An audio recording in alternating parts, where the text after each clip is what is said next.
नमस्कार दोस्तों, आप सभी को उत्तराखंड के लोक पर्व घुघुती त्योहार और मकर संक्रांति और खिचड़ी संक्रांत की बहुत बहुत शुभकामनाएं। मेरा यह वीडियो बनाने का मकसद बस यही है कि मैं आप सबको थोड़ा सा उत्तराखंड के इस लोक पर्व जिसे कि कुमाऊं रीजन में घुघुती त्योहार बोलते हैं और गढ़वाल रीजन में इसे खिचड़ी संक्रांति के नाम से मनाया जाता है।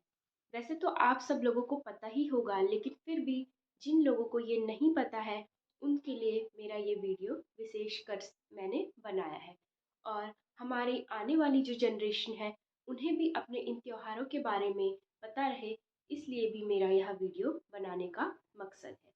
तो मैं सबसे पहले आपको बताना चाहूँगी कि भले ही इसे कुमाऊं रीजन में घुघुती त्योहार के रूप में मनाया जाता है और गढ़वाल रीजन में इसे मनाया जाता है खिचड़ी संक्रांति के रूप से, लेकिन दोनों का ही सेम महत्व है। और दोनों ही इसलिए मनाए जाते हैं क्योंकि इस दिन जो सूर्य होता है वह प्रवेश करता है उत्तरायण में। उत्तरायण यानी कि उत्तर दिशा की ओर सूर्य क्या करता है, प्रवेश करता है। जो उत्तर दिशा होती है वह देवताओं का भी वास मानी जाती है। इसीलिए इस दिन यदि कोई भी मांगलिक कार्य, पूजा, व्रत आदि किए जाते हैं तो उसका एक विशेष महत्व है।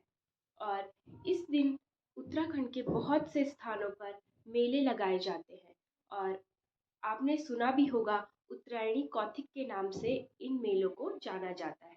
कौथिग एक कुमाऊनी या पहाड़ी शब्द आप इसे कह सकते हैं, जिसे मेले के लिए प्रयोग किया जाता है।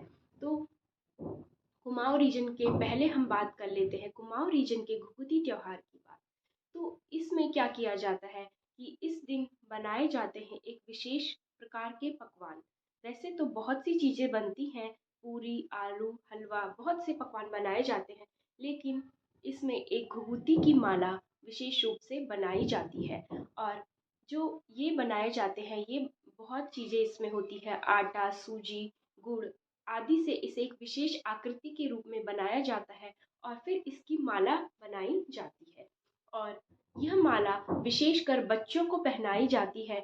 और इस पर्व की एक सबसे इम्पॉर्टेंट बात यह है कि इसमें जो पशु पक्षी हैं उनका भी इसमें विशेष महत्व, जो कौवे होते हैं उनका इस पर्व में विशेष महत्व होता है। तो इस दिन क्या किया जाता है कि जो ये घुघुती होती है इसको बनाकर, जो पकवान होता है, मैं आपको इसकी फोटो भी अभी दिखाऊंगी ये किस तरीके से दिखता है। इसकी माला पहनाकर बच्चों को बच्चों को इसकी माला पहनाई जाती है। और फिर जो भी एक पत्ते में जो भी पकवान हमने बनाए होते हैं उसे हम परोस देते हैं और उसे हम अपने घर के किनारे या किसी एक स्थान पर रख देते हैं और एक विशेष प्रकार का, एक आप गाना कह सकते हैं, वो गाते हैं। तो मैं आपको ये एक बार सुनाती हूँ और इस गाने या कविता के माध्यम से कव्वों को उन पकवानों को खाने के लिए आमंत्रित किया जाता है। तो ये कुछ ऐसा है। काले कव्वा काले, घुघती माला खाले, ले कव्वा बड़ा, आप सबुनि के दिए सुनक ठुल ठुल घड़ा, रखिए सबुने के निरोग, सुख समृद्धि दिए रोज रोज। तो इसका मतलब ये है कि इसमें कव्वों को बुलाया जाता है, कि कव्वे कव्वों को बुलाया जाता है और कहा जाता है कि जो बच्चों ने जो घुघुती माला पहनी है उसे खाने को उन्हें हम आमंत्रित करते हैं। फिर बोलते हैं ले कव्वा बड़ा, बड़ा यानी कि जो ये हमने घुघुती बनाया है उसे ही बड़ा कहते हैं। और आप सगुनी के दिए सुनक ठुल ठुल घड़ा, मतलब सभी को सोने का एक बड़ा बड़ा घड़ा दे जा बदले में।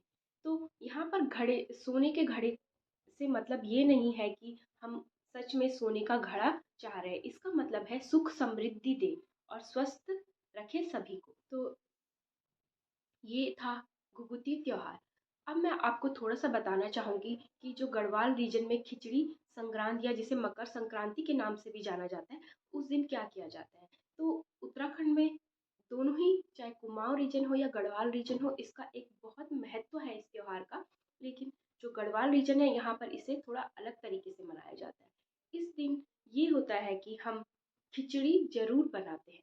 मतलब इस दिन हमें ये बहुत ही अवश्य होता है कि हम एक टाइम, खासकर दिन के समय में, हम जैसे कि रोज़ हम बहुत सी चीज़ें बनाते हैं, दाल चावल या कुछ भी, लेकिन इस दिन हमें ज़रूर खिचड़ी बनाकर खानी होती है।